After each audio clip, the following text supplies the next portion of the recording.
So the first bill that we're going to take up is going to be for discussion only. We've heard it before, committee members. It's House Bill 542. One of the reasons why it's going to be continued to Tuesday, one of the reasons we're doing that is because there's another amendment that's not quite ready that needs to be cleaned up. But the reason we're bringing it up today, and Senator Johnson is here, and I understand there's an amendment, Senator Johnson? Yes, sir. All right. Senator Britt moves to amend the bill. Senator Britt's recognized to explain the amendment.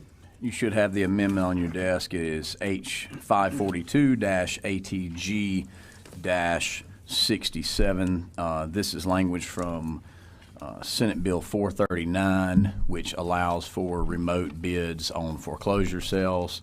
And this would be any type of foreclosure sale. So what this would do is give a city, town, or county who is foreclosing on property more opportunity to bring in greater amount of proceeds. Also, if a bank is doing a foreclosure and someone's in a short sale situation, would allow the consumer to potentially have to pay less as a result of the finality of that short sale, because now we have a wider net cast as far as folks that can place bids on that property. It does still have a set a hard time on the 3-hour window of those bids for that initial bid, however.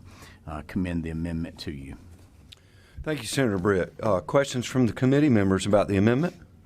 Senator Grafstein. Yeah, thank you, Senator Britt. This is just dawning on me because obviously I'm just reading this for the first time. One of the things that we're seeing a lot in our state and around the country are sort of like investment firms and others buying up properties and driving up costs for people. And so one concern that pops to mind is that does this open that the foreclosure process up to a lot of folks from out of state bidding up and buying up a lot of properties that could be going to North Carolina residents. And so I appreciate that might be not something you considered or whatever, but I wanted to think it through before we move forward. Senator Britt? Right. I think that's a valid question. However, again, the concern is ensuring that city, counties, and the state, whenever we have these properties up for foreclosure, that we're bringing in as much as what we can, as well as the banks, especially the small community banks that we want to be able to operate effectively here in the state of North Carolina, and we want them to be able to recover as much as they can from defaulted loan proceeds. If in fact someone from out of state makes a purchase and prices get higher because they make a purchase, then I feel like we're still benefiting from being able to gain more money through the foreclosure process. And I would observe also the property owner who's having the property foreclosed, what equity they may have. It helps preserve the opportunity to regain their equity.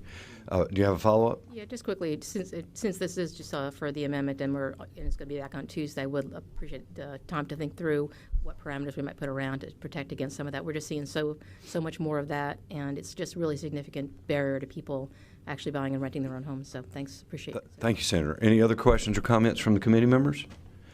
All right, I got a motion to move forward on the amendment. All those in favor of the amendment, please indicate by saying aye. Any opposed? The ayes have it. The bill is amended is back before us. Senator Johnson, is there anything further on the bill that you'd like to address today? Mr. Chair, thank you. One brief thing I would just like to let the committee know. We're working on this language with CAI and Mr. Weldon Jones and that group to try to come to some language that would be more consensus language, and we hope to have that back on Tuesday for you, and would appreciate your support at that time. We'll discuss more of that on Tuesday. Thank you, Senator Johnson. Any questions, further questions on this bill from the committee members at this time? There being none, we're going to move on down the list then.